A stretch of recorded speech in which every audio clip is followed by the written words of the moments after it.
Наша сегодняшняя беседа будет посвящена повседневной жизни столицы Волжской Булгарии, великого города Беляр. Вот о нем известно достаточно много, ну, правда, наверное, сугубо в научных кругах. К сожалению, несмотря на масштабные раскопки, которые проводились там 50 лет назад, с 1967 года, для широкой общественности, увы, этот уникальнейший памятник археологии, истории в том числе, мало известен. Больше знают Святой Ключ, куда многие жители Татарстана, Казани ездят отдыхать летом, когда тепло и прекрасная погода стоит, так сказать, на дворе у нас.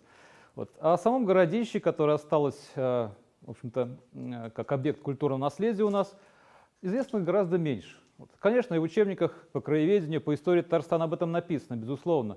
Однако, если не побывать там, не увидеть весь масштаб этого древнего города, вернее, его останков, конечно, представление будет совершенно не то, если бы это случилось перед моим рассказом, если вы там побывали, конечно. Вот. Мы с вами находимся на выставке, но есть одна специфика. Выставка посвящена не только городу, но и тем людям, которые там жили, и которые, к сожалению, погибли осенью 1236 года.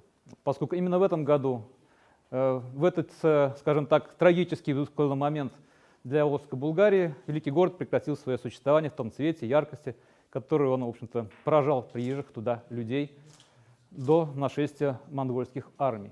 Вот. О масштабах этого события я говорить не буду. Кого заинтересует, это сведения можно найти в специальной литературе и в книге, которая вот вышла в августе этого года. Это не научное исследование, не документальный рассказ, это художественная документальная реконструкция событий. Вот. Книга, я думаю, отражает как раз эту мысль, что в принципе в истории нет незначительных событий, а гибель великого города — это событие евразийского масштаба. Именно с этого события началось массированное вторжение монгольских армий на запад, вот, завершившееся в 1242 году. Вот. Это событие перевернуло весь ход мировой истории, историю Европы, западной и восточной. Поэтому недооценивать это событие, конечно, нельзя. Но сегодня об этом мы говорить не будем, вот, поскольку речь будет идти совершенно о другом, о том, как жили люди в этой столице большого государства, известного за пределами даже Восточной Европы. Вот, позволяет именно так поступать и так размышлять о прошлом. Они есть. Конечно же, это в основном археология. То, что вы видите на витринах, это ушедшие навсегда следы былого величия, яркости, красоты погибшей жизни. К сожалению, письменных источников от Волжской Булгарии практически не сохранилось. Это, конечно, большой недостаток. Можно ли только по одной археологии восстановить, казалось бы, ушедшие навсегда мимолетные события чужой человеческой жизни, истории, культуры? Я считаю, что можно. И вот сегодня вы услышите такой опыт, можно сказать, с погружения в прошлое на основе в основном археологических материалов. Вот. Конечно, то, что вы видите на витринах, где выставляется археология, что в основном это, конечно, не целые формы. Вот. Нет красивых и ярких предметов, но они, конечно же, были в начале XIII века. Что она из себя представляла? Вот на этой схеме можете увидеть, что большие пространства, заселенные народами совершенно другой культуры, иного миропонимания, миросозерцания. Кочевые народы с южной стороны от Волжской Булгарии были. Вот. Тем не менее, именно Восток оказал мощное воздействие на формирование и духовной, и материальной культуры этого государства. И в первую очередь, конечно, его столицы, великого города Беляра. Прежде чем говорить о том, какой был Беляр, его культура и его жители, посмотрим, какой он, собственно, был в масштабном выражении. По площади. Формировался он не сразу. Вот видите на этой схеме, как происходило формирование городской агломерации, по-другому не скажешь. Это был супергород, который, по большому счету, вот, был единственный в Восточной Европе начала XIII века. Гигантская территория, мощные укрепления, которые окружали его практически со всех сторон. Он был неприступен, и поэтому даже монгольские предводители отмечали именно этот факт. 700 гектар его площадь. Это только центральная часть, не считая окружающих высот, где располагались мощные укрепления, способные остановить любого врага. Вот. Но исследовано на сегодняшний день всего лишь 0,1%. Не 1%, а 0,1%. Вот. По сравнению, в Болгорах на сегодняшний день за масштабные года исследовано около 12% площади. Вот. А здесь 1%, и то не полностью, точнее 1/10 его часть. Но исходя из этого, представляете, какие могут быть открытия, когда раскопки там будут проводиться более масштабно и регулярно. Это как бы вот факты, которые у нас в наличии имеются. Вот. Исследована наиболее хорошо центральная часть города. Вот. Город сам делится на две части. Это внешний город и внутренний город. Предполагается, что именно во внутреннем городе жила элита государственная. Там находилась огромная мечеть, единственная, пожалуй, центральная мечеть для всех северных мусульман того времени. Вот. Выявлено несколько больших, весьма интересных в архитектурном отношении кирпичных построек. Архитектура Беляра была, конечно, деревянная в основном, но вот центр был застроен кирпичными постройками. Вот. И там, предположительно, были как раз многочисленные дома знати. Собственно, большая часть вещей, которые я сегодня буду рассказывать, она, конечно, связана в основном связана с культурой знатных слоев населения Беляра. Вот. Поскольку она наиболее ярко, представительна, вот, отражает все многообразие жизни, культурной жизни того времени, крупнейшего города Волжской Булгарии, ну и, соответственно, я думаю, Восточной Европы в том числе. Торопим. Вот. Техника не успевает за мной, поэтому мы ее поторопим немножко. Вот такие реконструкции можно видеть. Они были сделаны еще в 70-х годах прошлого века архитектором, художником, который работал в археологической экспедиции, так представлял себе центр города. Ничего другого пока что специалисты не создали. Материалы, конечно, есть, но никто серьезно не работал над уникальным объектом археологии. Вот. На этой схемке вы видите, какова была примерно социальная структура города, кто там жил вообще. Вот. Жили, естественно, местные жители, горожане, белярцы. Вот. Приезжало довольно много жителей с территории самого государства Волжской Булгарии. Это все подтверждается археологическими материалами, я тут ничего не придумываю, это, скажем так, документировано очень хорошо. И, конечно же, были приезжие. Я вот добавил слово «мигранты». Эта фраза не случайна, поскольку, начиная с 20-х годов 13-го столетия, когда монголы начали завоевание Средней Азии, государства Хорезмшаха, огромное количество людей бежало именно оттуда. Вот. И огромный материал, который мы нашли в результате археологических раскопок, подтверждает значительное число людей, которые свои самые дорогие и ценные вещи сюда просто привозили. Вот. Они очень необычны для нашего региона, отличаются весьма сильно, потому что сделаны не здесь. Вот. И попасть они могли только таким очень печальным, наверное, путем. Поэтому начало 13 века великий город представлял себя удивительный конгломерат людей, языков, религий. Это специфика его. Она, в принципе, была и раньше, но именно начало 13 века приходится пик вот этого разнообразия, так скажем, в том числе и материальной культуре. Вот. Если же мы посмотрим на социальные слои, которые можно определить для великого города, они тоже достаточно разнообразны. Вот. Естественно, что в столице должен быть правитель. Вот. Государство, это действительно факт, наверное, правда, не подтвержденный абсолютно точно, поскольку дворец правителя до сих пор археологи не нашли, хотя очень хотели его обнаружить, но не получилось пока. Вот. Был, естественно, и правитель города, вот, огромное хозяйство. Вот не будем забывать, что и тогда смотреть за городом, за тем, как он благоустроен, хотя бы за городскими стенами, мостовыми, канализацией, массой других вещей было просто невозможно без наличия такого рода управления. Вот. Была судейская власть, были, условно говоря, полицейские того времени, безусловно. Вот. Было духовное руководство. Центральная мечеть обязывала просто там находиться. Тем более, что по принятым тогда правилам именно в мечетях находилась сокровищница самого султана. Вот. Ну, то есть никакого секрета нет, правда, ее тоже не нашли во время раскопок, хотя, наверное, хотелось. Зато нашли много погибших там людей во время монгольского штурма. Вот. Была аристократия, безусловно. Значительное число кладов, которые сохранились в музейных коллекциях и были обнаружены в конце 19-го, начале 20 века, это просто подтверждает реально. Вот. Купечество было. Вот. Беляр – один из немногих городов, где огромное количество украшений из серебра. Вот. Если элита, конечно, предпочитала золотые украшения вот, из ценных металлов, то купечество, оно, в общем-то, безусловно, пользовалось не столь баснословно дорогим, но, тем не менее, тоже драгоценным материалом для себя и украшал себя именно этими украшениями. Вот. Зажиточные ремесленники. Исследовано на сегодняшний день несколько больших кварталов ремесленных. Это кузнецов, гончаров, косторезов. Вот, разумеется, что среди массы обычных ремесленников были те, которые занимали руководящие должности и просто занимались, например, реализацией товара. Вот. Это, конечно, в некотором смысле реконструкция, но здесь ничего такого удивительного нет. По историческим материалам такие, в общем-то, случаи известны практически везде в средневековых городах. Были приезжие ремесленники, но я здесь не стал их выделять отдельно, они тоже отнесены мной к зажиточным слоям населения. Вот. Случай для средневекового ремесла, особенно восточного, в общем-то, это обычное дело. Когда человек, владеющий прекрасно своим мастерством, переезжал с города в город, где зарабатывал деньги. Вот.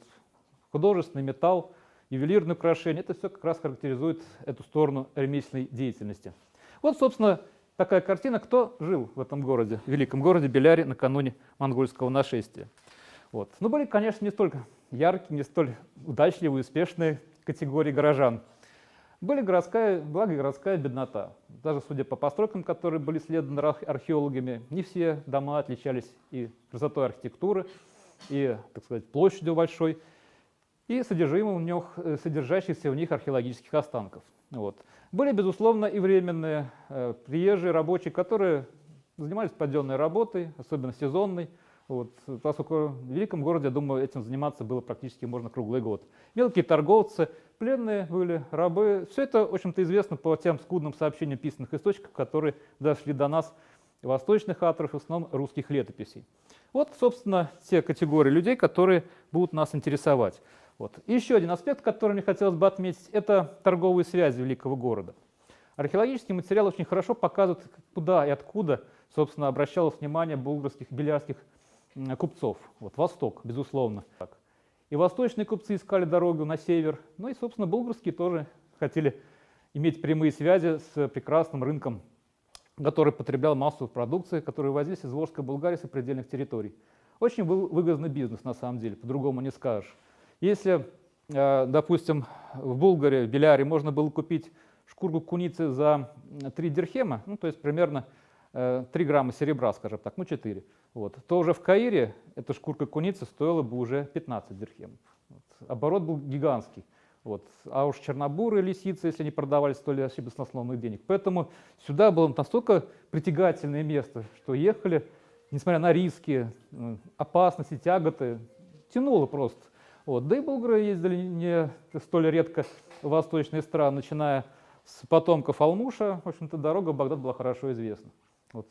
Удивительно, что несмотря на жаркий климат, вот меха булгарские и буртасские были чрезвычайно популярны.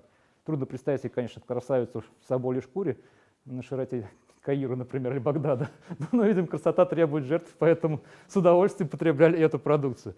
И эта схемка не случайна. Я вот прошу обратить на нее внимание, поскольку культура исламских стран Востока, Ирана, Сирии, она несколько необычна для нашего понимания культуры ислама в целом. Вот я поясню свою мысль чуть попозже. Вот. Казалось бы, исламский мир – мир каллиграфии, орнаментики, ирихов, ислими. Но давайте посмотрим, что, собственно, дает нам эта исламская культура. Она дает нам изображения людей, животных. Это не было под стопроцентным запретом на самом деле. Точнее, совсем не было под запретом. Были ограничения, безусловно. Нельзя было изображать Всевышнего, безусловно. Вот. Но все остальное было вполне доступно для творческих, сказать, штрихов талантливой руки художника. Это мы с вами чуть попозже увидим. Значит, с правой стороны это изображение царственной особы из Фатимидского Египта, XI век. Вот. Все материалы, которые вы видите, я старался синхронизировать, то есть показать их синхронно существование великого города. То есть XI, XII, начало XIII века максимум. Вот. Поэтому то, что вы видите, это не случайная подборка иллюстраций, это по большому счету как бы разъяснение моих мыслей, которые я в дальнейшем буду излагать. Вот. Вот. Это вот сельджукидская уже Малая Азия, с которой тоже были связаны тесно волжские булгары, ну и великий город в том числе. Вот. Я считаю, что наиболее тесные связи как раз именно в Беляре были с восточным Ираном, с XI века как минимум, потому что есть масса оригинальных вещей, произведенных в городах этой территории, например, в Нишапуре. Вот. Явно, что был прямой контакт, и товары приходили непосредственно в Беляр, минуя какие-то промежуточные стадии.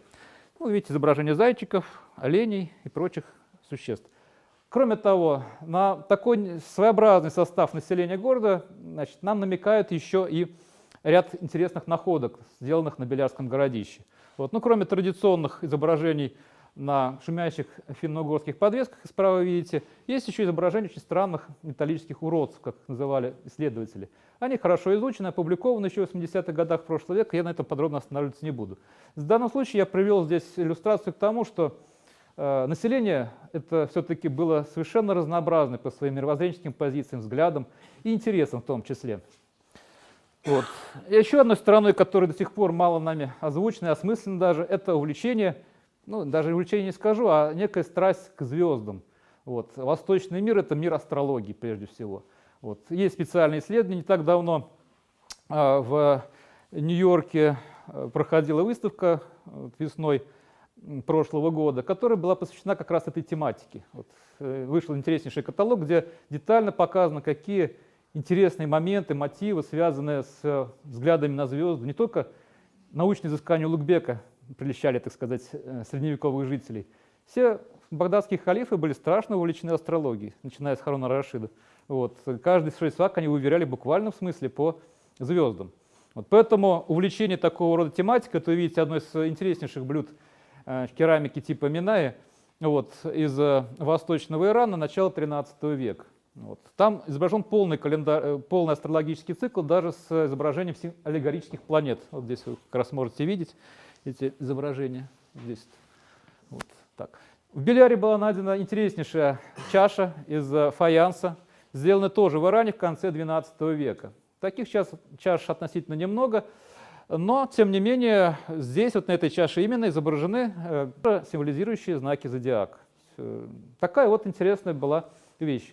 То есть сам по себе факт наличия такого предмета позволяет подозревать, что все-таки это было нечто не эксклюзивное, а вполне осязаемое и знакомое для жителей великого города. Ну и учитывая массу приезжих, которые явно такую тенденцию к звездному, так сказать, гороскопу имели. Вот. Пенал для письменных принадлежностей вот, сирийского производства тоже с гороскопическими сюжетами. Вот, изображение светила, вот, весы вот изображены на правом слайде, зодиакальный знак и так далее. Вот. Так что это вот часть культуры исламских стран нами пока что не осознана. Но вот Беляр дает повод задуматься именно об этой стороне жизни. Было, в общем-то, много интересных вещей, которые сейчас, может быть, нами воспринимаются немножко, ну, скажем так, с точки зрения фантазии в большей степени. Вот, например, так виделся дальние края арабским путешественникам. Мир со странными растениями, животными, птицами с женскими головами, вот, сфинксами. Вот. Популярнейшие сюжеты в изобразительном искусстве стран Востока. Вот, по сути, на всех территориях, начиная от Афганистана северного и до Испании, все такие сюжеты появлялись достаточно часто. И даже в Волжской Булгарии тоже имели место быть. Чуть попозже об этом я скажу. Были такие интересные вещи, тоже фрагменты их найдены непосредственно в городищах, ну, городах Волжской Булгарии. Это магические чаши. Ну, вот. Странный, очень, пока еще не очень понятный инструмент с сурами из Корана. Что-то с ними делали, какие действия производились. Ну, вот, видимо, специалисты в этой сфере приезжали сюда, в Волжскую Булгарию, и ими пользовались. Вот. Теперь мы перейдем к самой, наверное, простой части повседневной жизни горожан и вообще жителей великого города. Что они носили, как одевались.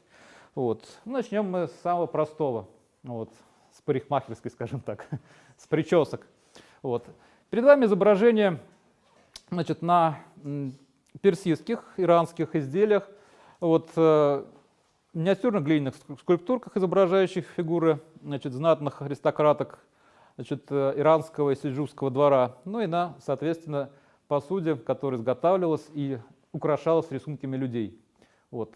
Маленькое замечание: изображения людей всегда были в контексте некой иллюстрации, потому что в большей степени парадная посуда украшалась сюжетами, вернее, рисунками на сюжеты из популярных тогда литературных произведений. Вот. Ну, например, Шах-Наме или подвиги Бархамгура. Несмотря на их языческое происхождение, тем не менее, они были очень популярны в мусульманском мире, и, в принципе, сейчас они, так сказать, изучаются во многих, значит, так сказать, учебных заведениях исламских стран. Красивые лирические повести, романтические, даже приключенческие. Вот. Прически самые разнообразные, как и головные уборы, собственно. Вот. Трудно сказать, как их укладывали. Наверное, если этим займутся специалисты-парикмахеры, я не буду особо комментировать эти сюжеты. Вот. Косы, волосы. Как вы видите, закрытых лиц, в общем-то, мы не увидим на этих изображениях. Хотя, в общем-то, ислам здесь уже был не первый год, скажем так, начиная с его шествия по странам Ближнего Востока. Это была вполне нормальной, естественной традицией. Вот. Кстати говоря, вот когда посетители выставки видели иллюстрацию Булата Гильванова, изображающую булгарку, многие спрашивали, а почему у нее лицо-то открытое, казалось бы. Вот. Все-таки Волжская Булгария страна исламская, мусульманская. Ну вот, думаю, что он как-то интуитивно прочувствовал эту ситуацию, то, что тогда мода была несколько иное представление. Одной из ярких частей декора, украшений, костюма женского, прежде всего, были, конечно, стеклянные бусы. Вот то, что вы видите, в большинстве своем это импорт из Сирии и Египта. Вот. То есть именно оттуда в массе своей привозились замечательные и редкие украшения, которые волжские булгары не делали. Вообще интересная ситуация. Великий город — это был не только огромный по своему масштабу ремесленной мастерской, но еще и довольно интересным, я бы сказал, коммерческим маркетинговым проектом. То, что было невыгодно производить с точки зрения экономики, не было сырья, специалистов, все привозилось. Вот. Удивительно похоже на 21 век. Вот такая вот интеграция была. И суть гибели Волжской Булгарии, особенно Беляра, заключается в том, что монгольское нашествие разрушило вот эти связи, интегрированность в мировую экономику, потому что не стало тех подпитывающих родничков, которые питали, собственно, вот это вот разнообразие, богатство и роскошь великого города. Вот. Это одна из очень любопытных страничек прошлой истории. Вот. А это местные булгарские изделия. Вот. Уникальный сплав заимствованных идей, вот, и, значит, заимствованных идей, технологий и, собственно, иконографии. Вот. Уникальные вещи, которых сейчас известно около 25 штук всего в мире. Вот. И причем большая часть из них сконцентрирована была найдена и на территории Волжской Булгарии. И еще точнее можно сказать, что 2/3 их найдены на территории великого города Беляр. Вот. Потребители были ремесленники, то есть была среда, которая производила и которая была готова приобрести эти дорогие, безусловно, вещи. Вот. Уникальные предметы, которые по праву занимают свое место в сокровищнице мировой культуры. Вот. Некоторые, правда, высказывали сомнение, что это, мол, сирийские производства, где действительно ткань, зернь была на высоком уровне, и производство таких изделий было достаточно массовым. Но, тем не менее, именно таких изделий, в общем-то, вы нигде не найдете. Это исключительно булгарский, так сказать, бренд, так скажем. Вот, да. Да, да, височные подвески. Вот они вот справа это серебряная, сделана точная копия золотой. Это вот две разновидности этих подвесок. Одна без птички, вторая с птичкой. Написано насчет этих подвесок очень много. Если почитать искусствоведческую литературу особенно, то найдете там массу интересных вещей. Еще одна категория массового производства белярских ювелиров — это серебряные перстни с чернью. Вот.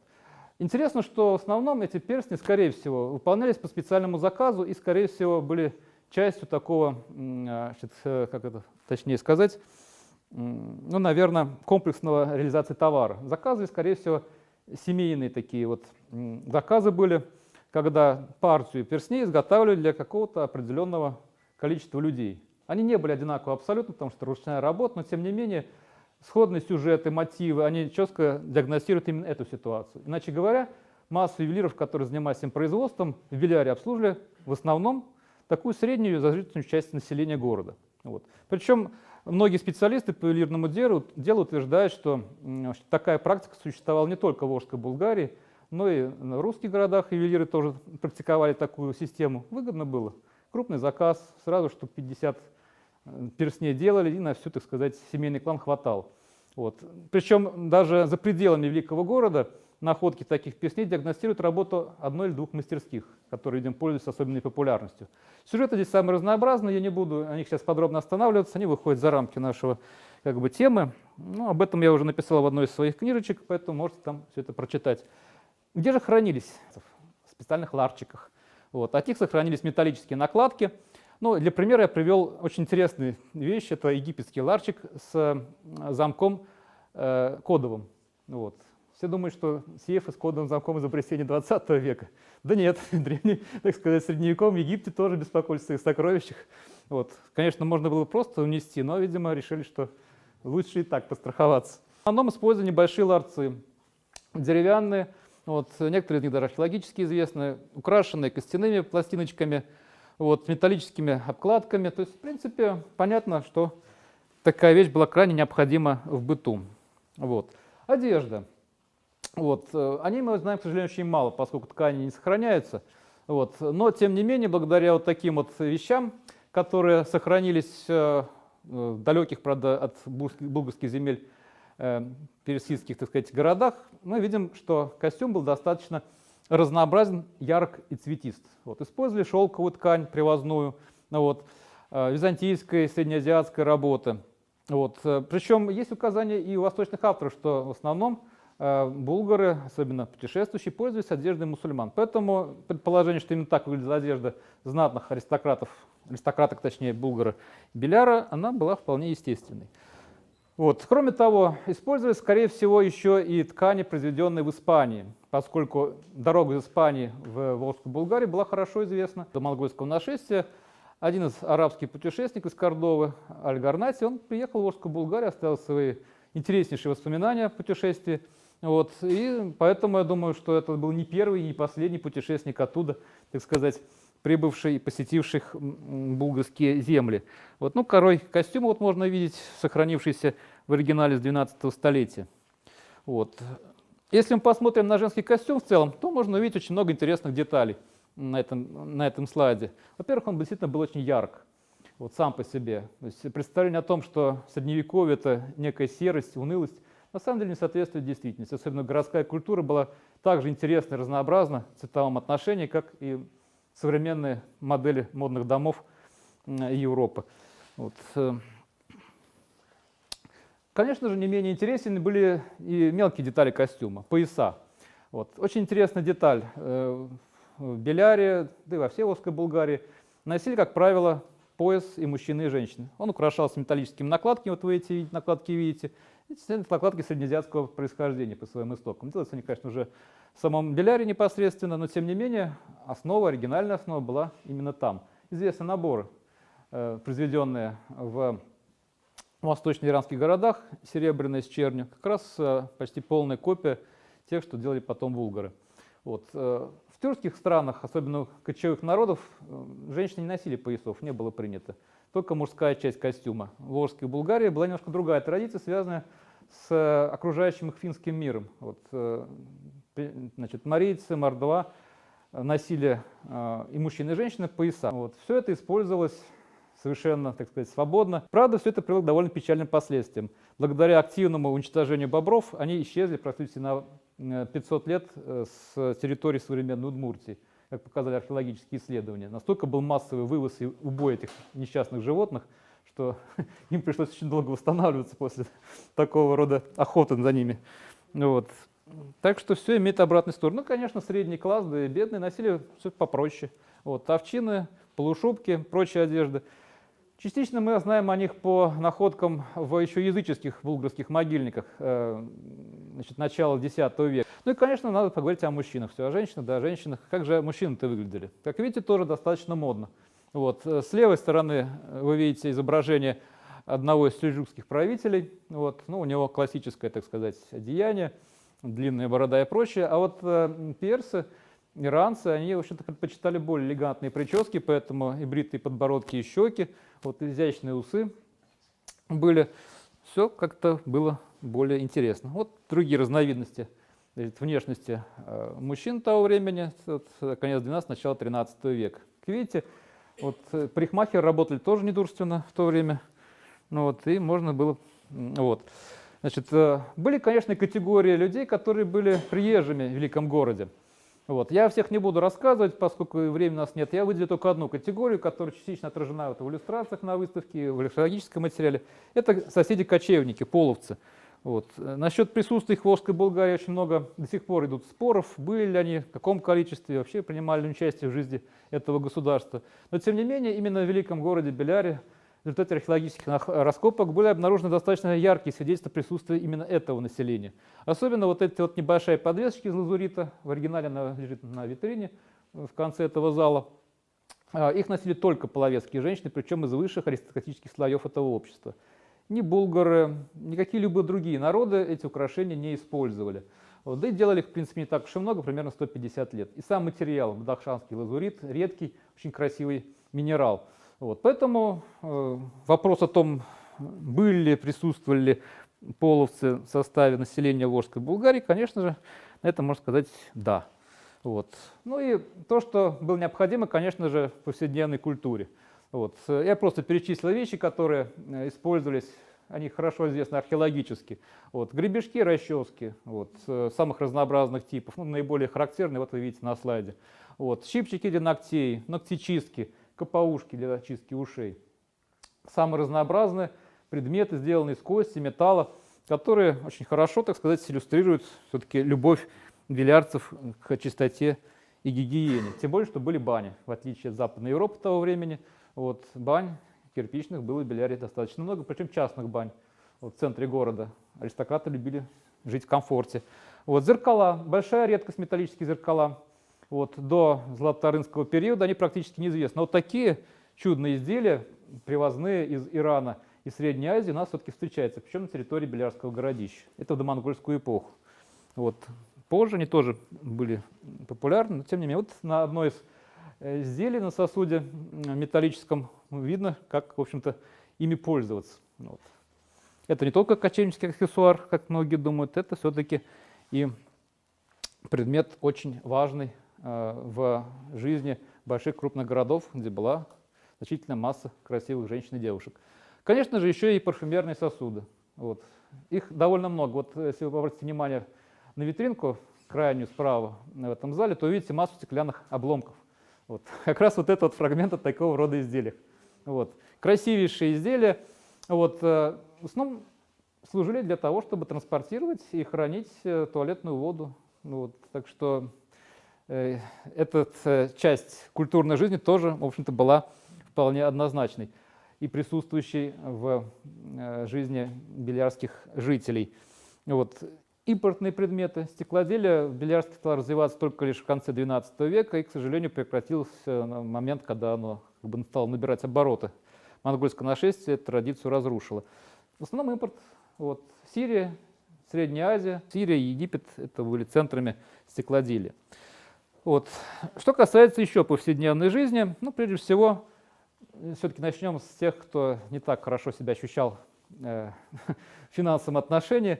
Чем они пользовались? Деревянная керамическая посуда. Вот в этой выставке тоже достаточно много ее представлено. Вот крыночки, кувшины – это часть бытовой реальной жизни. Именно с кувшинами ходили белярские женщины за водой, и они их часто роняли в колодцы. Поэтому значительное число таких предметов. Знаете, ну, видимо, где же потусоваться в Беляре, как и у колодца женщинам. Вот. Конечно же, мужчинам было больше, проще и легче. В баню можно было сходить, например, как не так давно герой фильма «С легким паром». Так что традиция была давняя, со средневековья шла еще. Вот. Были красивые художественные изделия с изящным декором, с резным орнаментом, с заморскими ручками. Их тоже можно будет, захотите увидеть на витрине, вот, с 3 ножками. Это, конечно же, изделия для приема гостей. Вот. В таких вот больших чанах, ну, чан, конечно, но тем не менее большая емкость, наливались пища, скорее всего, для всей семьи. Вот. Миски для фруктов и прочих даров природы. Вот. И вот такой набор столовой посуды. Вот. Что же ели белярцы-то? Вот. Ну, давайте просто вычтем то, что они не ели по определению. Ели они картошки не ели. Тогда еще и просто ее не завезли. Вот. Капусту ели. Помидор не ели. Вот. Подсолнухов не было. Вот. Перцев, специй не было. Ну, они были, конечно, теоретически, но это был такой редкостный, сказать, элемент кухни, что просто было, ну, даже если европейцы посылали целые экспедиции для того, чтобы найти места, где можно, так сказать, без посредников купить. Из-за чего начались великие географические открытия. Европейцы не хотели торговать через посредство мусульманских стран. Дорого получалось. Поэтому, собственно, Колумб отправился за пряностями, нашел Америку. Васко да Гама поплыл так, правда, удачно добрался до Индии. Вот. То есть цель-то была проста – обогатиться без посредников. Вот. Даже соль была дефицитом. То есть представляете себе несоленых огурчиков, которые выращивали белярцы, вот, несоленой рыбы, вот, сахара не было вообще. Это был такой дефицит, что его трудно было представить. Их тогда Зато, да, были другие продукты, более экологичные, более полезные. Вот. Редко жарили, чаще всего варили или вялили. Вот. Зато в изобилии была рыба. Ее в Беляр привозили с Камы и с Волги. Вот. Малый Черемшан был совершенно непригоден для прокорма рыбы населения большого города, как и мелкие речки, которые текли в самом городе. Поэтому торговля позволяла жителям очень прилично питаться. Осетровые, вот, стерлядь, белуга, самы в массе своей кости этих рыб находят на территории Белярского городища. Вот. Из каш предпочитали пшенную, пшеничную, вот, ячменную. Больше были в ходу каши и похлебки из бобовых, гороха, фасоли, вот, ну и хлебные лепешки. Вот, их пекли на сковородках, либо в тандырах. Такие тоже белярские были. Ну, видимо, среднеазиатские мастера, так сказать, и переселенцы научили этому делу. Вот. Но от еды можно и нужно перейти к работе, разумеется. Работа занимала немалую часть времени жителей города Великого. Заготовки, ну это так, для иллюстрации. Вот. Металл реальный был очень дорог и дефицитен, поэтому даже утилизированные сломанные вещи использовали в качестве сырья. Вот. Здесь мы видим инструменты ремесленников, матрицы для производства ювелирных изделий. Вот. Сфероконусы, загадочная вещь, их можете увидеть на витрине на этой выставке. Вот. Не буду я на них останавливаться. Медицинская специализированная посуда, ступки бронзовые, которые используются и медиками, и алхимиками, и ювелирами в том числе. Вот. Занимались булгары в Беляре обработкой ювелирных камней. Редчайшая профессия, как считают специалисты, она вообще была очень редкой даже там, где эти камни, сырье для них находилось в природном состоянии. Но тем не менее, белярские ювелиры и ювелиры занимались обработкой и ганкой камней, этим делом владели довольно неплохо. Вот сердолик, вот, в массе своей из этого сырья делали бусы белярские ювелиры. Янтарь также был местом, вернее сырьем, которое очень было популярно. Причем именно янтарь завозили в Беляр в огромных количествах. Вот, килограммы его находят в постройках, которые исследованы были археологами. Это была такая своеобразная фишка Беляра, поскольку даже на Руси такого массового производства янтарных украшений не было. А янтарь откуда, скорее всего? Прибалтика. Вот. Может быть, из Средней Азии никто специально не занимался, к сожалению, этим вопросом. Вот. Огромные районы центра Белярского городища были заняты косторезами. Кости было много, домашних животных, гигантские стада, в общем-то, заводились в великий город, чтобы прокормить многотысячное население. Приблизительно на момент монгольского нашествия там только коренных жителей было не меньше 30 тысяч. Это по тем временам был гигантский число населения, поэтому ели немного. Кроме того, великий город Беляр был и городом образованных людей. Вот. Известны изображение вот этого конца XII века, школа так изображена, скорее всего, в Беляре, при мечети уж точно, скорее всего, и в частные были школы, где получали люди образование. Вот. Были сделаны находки чернильниц, вот они, видите, самые разнообразные, вот эти вот самые красивые я выбрал. Вот. Писали чернилами разноцветными, вот видите, 3 спаренных чернильницы для разных цветокрасок. Вот, может быть, этим чернильницем пользовался и мастер, который писал и переписывал книги, поскольку заставки на книги делаются разными чернилами. Писала. Были найдены, естественно, значит, писали еще на бересте, соответственно. Вот. Но вот есть арабографическая надпись на замочке из Белярска. Она хранится сейчас, этот предмет, в Национальном музее, можно его видеть. Вот, муляж в Белярском музее-заповеднике. Но самой, пожалуй, интересной частью культуры, значит, грамотности белярской было то, что масса населения владела тоже письменностью, только рунической, тюркской по основе. Вот. К сожалению, белярский булгарский алфавит пока что еще не известен полностью, слишком немного надписей было найдено. Но удивительно, что они распространялись буквально везде. Вот в Беляре, вот интереснейшая, прочитанная, кстати, надпись, вот в виде головы петушка, они там у нас есть на витринке похожие. Даже на пряслицах, на бытовых предметах тоже такие руны встречаются. Даже на сельских поселениях и то писали руническими знаками. То есть как бы письменность арабографичная, руническая, они были действительно широко распространены в Волжской Булгарии. Ну а Белярский, я считаю, что грамотность была не хуже, чем в Новгороде или других крупных городах Древней Руси. Там, правда, на бересте писали, но здесь в другом материале и другими, так сказать, слогом. Вот. Ну а теперь, так сказать, от работы и еды перейдем к тому, как отдыхали люди. Вот. Значит, во-первых, праздник, пир, это был не просто момент насыщения тела и желудка, сказать, едой. Это было прежде всего некое действие. Вот. Особенно среди людей богатых, знатных, аристократических. Это был некий ритуал, даже можно сказать. Вот на одной из иллюстраций к художественному произведению конца XIII века показана процессия гостей, которые идут в гости к другим своим знакомым. Вот, со штандартами, в окружении слуг. Все это было совершенно красиво и потрясающе, наверное, интересно со стороны наблюдать.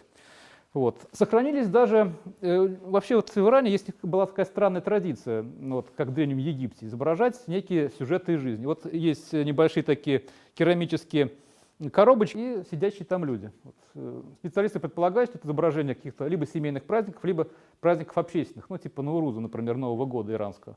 Поэтому как проходило празднование, мы можем представить себе достаточно хорошо. Ну, примерно 10-11 человек гостей, вот, хозяин. Вот, обязательно устраивается некое представление. Вот можно видеть, как, собственно, гости на парадных торжественных случаях ставили почему-то вместе, так сказать, с красивыми предметами еще специальные керамические фигурки. Вот. Почему и зачем, честно сказать, я не особо понимаю, но они, конечно. Это изображение петушков, лошадок, вот, человеческих фигур, самых разнообразных. Ну, конечно же, кроме всего прочего, украшали атмосферу жизни людей, особенно в такой праздничный случай. Вот сам светильник металлический вы видите в центре слайда. И самое главное, были курильницы. Вот. Ну, представляете, помещение, особенно в зимнее, допустим, время, чтобы пахло приятно, вот эти курильницы ставили, клали туда немножко угольков и ароматизированные смолы. Их привозили тоже с стран Востока, с побережья Красного моря чаще всего, особенно хорошие были благовония, они ценились и сейчас ценятся достаточно хорошо. Вот. Поэтому общение было приятным не только в фигуративном смысле, но еще и приятным, так сказать, по ощущениям, хотя бы по запаху. Вот. Кроме того, обязательным моментом, где тоже связано с ароматизирующими, так сказать, смолами, вещами, были такие вот курильницы в виде фигурок птиц, значит, животных самых разнообразных и расписанные сюжетами, с надписями. Вот. Чаще всего тоже из литературных на этой витрине с правой стороны. Поэтому, если интересно, потом можете посмотреть. Все, что я рассказывал, в той или иной степени присутствует на этой выставке. Вот. Делали его в XII, началось производство в XI веке. Сирия, Египет и уже в XII веке Иран. Вот. Были встречи не столь масштабные, когда встречались не масса друзей, знакомых, приглашенных, но и просто люди друг с другом общались. Вот сценка такого рода беседы. С правой стороны ее финальная часть. Как и видите, веселье зашло, и уже между, так сказать, размеренной и мудрыми речами горячительных напитков произошел уже совершенно другой эффект. Вот, эмоциональная такая составляющая, вот, разбросанные сапоги, рюмка в руке. Ну, все. Кстати говоря, фрагменты таких кубков тоже известны в Белярском городище. Я, конечно, не говорю, что там в таком формате все продолжалось с битьем посуды и так далее. Но вот, против источника не пойдешь. Вот. Художественная посуда. Вот одна из интереснейших частей, значит, ритуала встречи гостей. Вот. Из нее не ели и не пили. Показать свое уважение к ним и свою собственную состоятельность как страны принимающей. Вот. Кувшины, крыночки небольшие иранского, среднеазиатского производства с различными рисунками были действительно очень интересны и познавательны в теории. Скажем так, хозяин, когда хотел отметить свое уважение гостю, он не просто что-то ему демонстрировал, он демонстрировал это со смыслом. То есть сама по себе встреча, пир были насыщены идеями. Вот. Например, вот изображение птицы, точнее здесь павлина, давний иранский символ, который означал власть, богатство. То есть, иначе говоря, когда такая чаша выставлялась на обозрение гостю, он понимал, что его приветствуют как очень уважаемого, знатного человека. Пускай он, может быть, не столь был знатен, как персидский шахиншах, но тем не менее почет и уважение ему было оказано даже в таком формате. Вот. Были вещи, которые, ну, можно сказать, в некотором смысле говорили о будущем. Скорее всего, та астрологическая составляющая, она тоже никуда не делась, и при встречах, скорее всего, звезды тоже не играли не последнюю роль при общении. Вот это мы видим еще один астрологический символ, символ Марса. Вот. Ну, кому-то, видимо, очень хотелось гостей попугать такими ужасами. Вот. Изображение на еще одном замечательном произведении искусства, это керамика Минаи, я уже упоминал, вот, где изображались целые сюжетные картины, рассказывающие о том или ином событии. Вот. Фрагменты их тоже известны в Белярске, правда их немного, потому что производились они в основном в XIII веке, уже, так сказать, накануне монгольского нашествия. И красотой, яркостью отличались предметы, украшенные различными сюжетными композициями, изображениями фантастических животных. Это изображение льва. Вот. Совершенно незнакомый для волжских булгар, но тем не менее он породил очень занятную картинку, поскольку именно изображение львов булгары стали делать по их образцам изображения своих замочков. Вот. Многие посчитали, что это замочек не лев, а барс. Поэтому и думали, что изображение льва среднеазиатского есть, в сущности, некий такой символ Волжской Булгарии. Ну, как говорится, дело сделано. Тем не менее, в основе этого изображения есть точные копии именно в Иране, повторяющие керамические рисунки, ну, рисунки на керамике, извиняюсь. Вот. Кроме того, по этим образцам делалась металлическая посуда. Одну из таких чаш вы можете видеть на этой витрине. Вот. Булгарское и иранское производство, они создали уникальный сплав ремесленных традиций, который потом продолжился уже в ремесле Волжской Булгарии. Вот. Ну, конечно же, застолье без стекла тогда считалось, особенно для аристократов, ну, скажем так, несолидным. Вот. Поэтому кубки для питья, они известны по миниатюрам того времени, стеклянные чаши, стеклянные тарелки и блюда тоже были вполне реальным, так сказать, частью застолий, я так думаю, и знатных, в домах знатных бильярдцев. Ну, фрагменты их известны и встречены в археологических находках. Такие вот небольшие бутылочки, вот, стаканчики, это все привозилось в Великий город. Они, конечно, были очень красивые. И, конечно же, безусловно, это на чем сидели. Столов тогда ведь не было, как и стульев, поэтому сидели на полу, вот, особенно в больших домах, где это было возможно. Вот, ковры, вот, испанские, персидские, иранские, то есть вот, сельджукские. И богатые дома позволено было иметь, используя в мечетях. Скорее всего, и в большой мечети в Беляре такие лампы имелись. Но, тем не менее, в богатых усадьбах они тоже были. Раскопки это подтверждают. Причем даже не в центре города, а даже на его периферии. Вот. Ну и, конечно же, не случайно выделены мужские развлечения. Они были более разнообразны, честно сказать. Вот. Все-таки у женщины была немножко другая жизнь, вот, с эпохи Средневековья. Чем развлекались мужчины в то время? Конечно же, охотой. Вот. Гонок они не устраивали, как сейчас стриттейсеры, а вот на лошадях гоняли очень изрядно. Вот. Охота была престижнейшим занятием. Ее не могли позволить все, кто, в общем-то, даже имел неплохое состояние. Вот. Были особенности этой охоты. Например, с таким шиком было охотиться с копьем на какого-нибудь большого и сильного зверя. Вот. Это вот изображение на сирийской лампе. Вот. Ну, более простая и более жестокая, я бы сказал, травля животных собаками. Вот. Как показали раскопки, в центре города были специальные псарни, где содержались достаточно неплохие, даже по нынешним временам, собачки для этого дела. Но особым, так сказать, популярностью среди молодых аристократов пользуется конное поло. Вот. Оно, так сказать, известно было. Началась эта традиция, кстати говоря, не в Средней Азии, не на Востоке в целом, а в Корее и Китае. Там оно еще в IX веке было жутко популярным. Потом по торговым путям оно как-то проникло в Среднюю Азию и стало безумно популярным среди аристократов. Ну и, скорее всего, в Белярске тоже этим не брезговали. Вот такие чудные изображения. Всадник на коне с деревянной клюшкой гоняет мяч. Все просто достаточно. Вот. Ну, еще была такая длительное развлечение, тоже, в принципе, подтвержденное данными не только остеологическими из раскопок, кости таких вот орлов и соколов, которые использовались для охоты птичьей, известны из центра города. Кроме того, эти охотничьи птицы вывозились за пределы Волжской Булгарии, как ни странно, но ими тоже торговали. Да сейчас они дорогие, тогда тоже цена на них была достаточно приличной.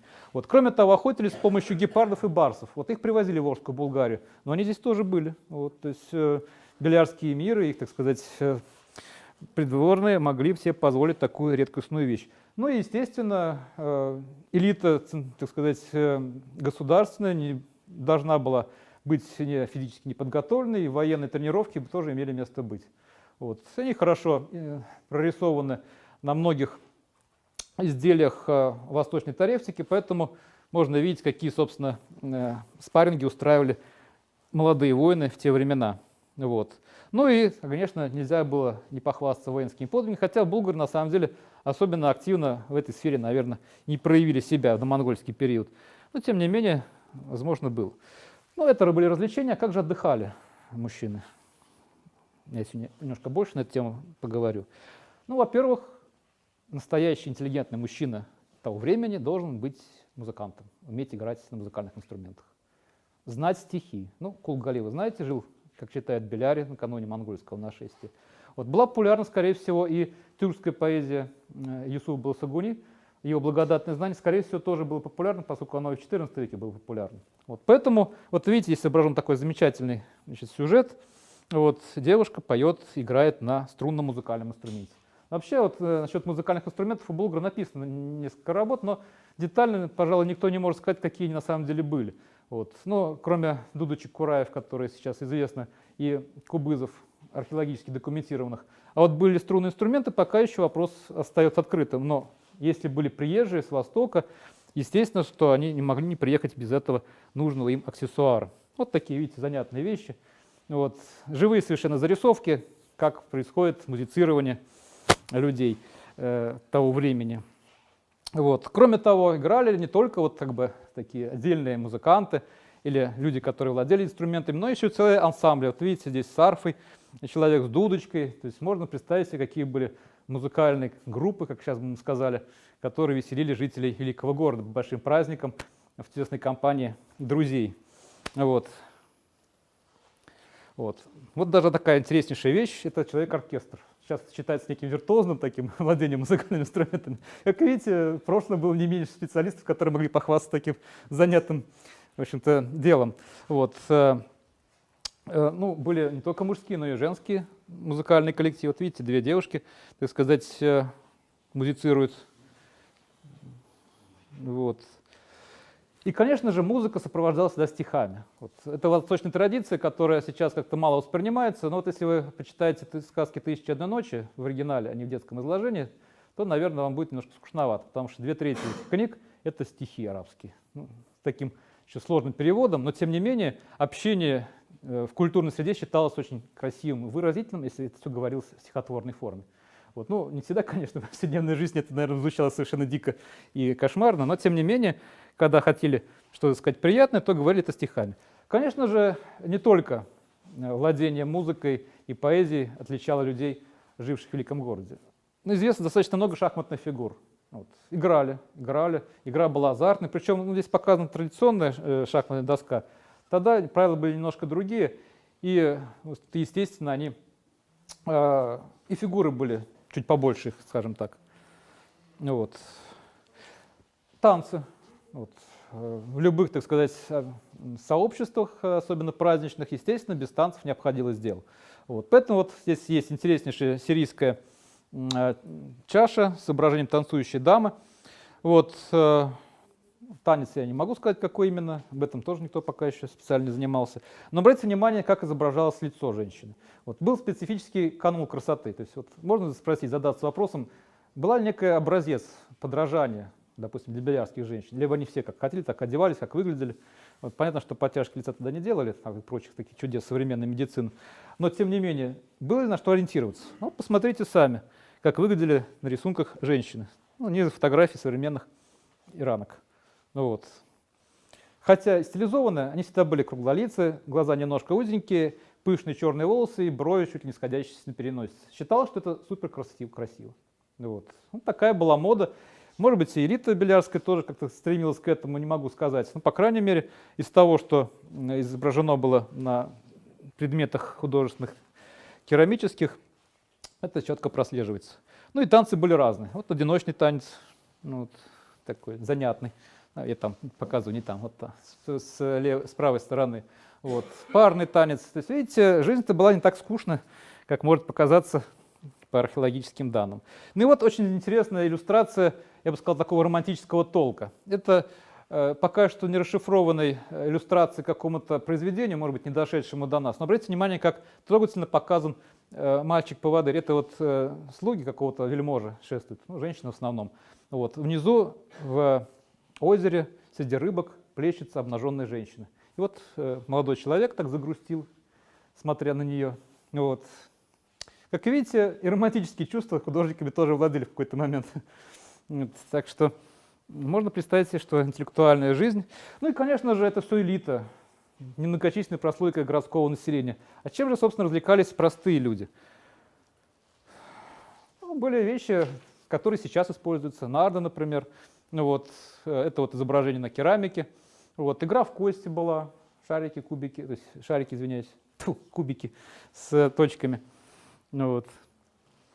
Но самая популярная была игра в бабки. Она благополучно дожила до середины 20 века. Может быть, кто-то из ваших ближайших родственников еще помнит, играли в свое время. Это вот фотография начала столетия, это картины известных русских художников «Игра в бабки». Вот. Удивительно то, что, в принципе, для игры было ничего специального не нужно.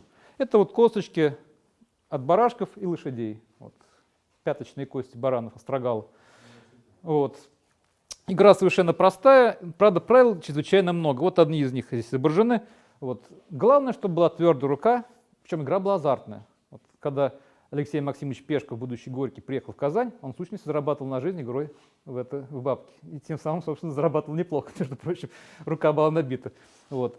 Суть-то проста. Выставлялась пара, игроков было примерно человек 10 или там 5 примерно, каждый выставлял пару фишечек. И надо было с расстояния примерно 2-3 метра вот, с линией, которая называлась коном, с биткой специально вышибить чужую пару. Вот. Чем больше вышибаешь, тем больше очков набираешь. Игра простая, только надо было попасть вот, в нужную, так сказать, композицию. Вот. Были вот жеребьевка, я так, для примера, то, что сохранилось в литературе, как это все делалось. Сам механизм игры прост, и по археологическим данным он очень хорошо прослеживается. В Беляре найдено более 300, если не больше, костей от этой игры. Ну и в других поселениях не меньше. Вот. Это вот изображение игрока в бабки с разных сторон. Пименов, начала 19 века. Кроме того, эти бабки использовались для гадания. Вот игра и вообще любая религия считает любую игру это бесовщиной. Вот. Чем же ознаменовалась, скажем так, правящая элита великого города, какими символами? Ну, конечно же, самим местоположением. Тронная часть. Если мы когда-нибудь найдем дворец белярского правителя, наверное, обнаружим останки вот этих вот предметов. Трон соответствующий, на котором должен восседать правитель. Вот такие. Причем символом власти в, допустим, сельджукских государствах было всегда изображение льва и солнца. Вот поэтому и керамика с изображением льва, не случайно ее упоминал, символизировала как раз такое важное отношение к особе пришедшего гостя. Вот. Сфинксы тоже символы священной власти. Вот видите, как это сверху бродит. Вот. Позднее из сфинксов превратился в интересный сюжет такой трансформации. Уже в 14, особенно в 15 и 16 веке сфинксы стали превращаться в альбараков, коранических существ фантастических, и как-то вот плавненько они статус свой повысили. Но когда-то вот в 12 веке они символизировали просто высшую стадию ханской власти. Вот. Кроме того, головной убор, корона. Вот. И самое любопытное, что для подтверждения статусности, особенно когда изделия были адресными, какому-то человеку конкретно посвящались, такие случаи тоже известно, изображали его в виде некого героя.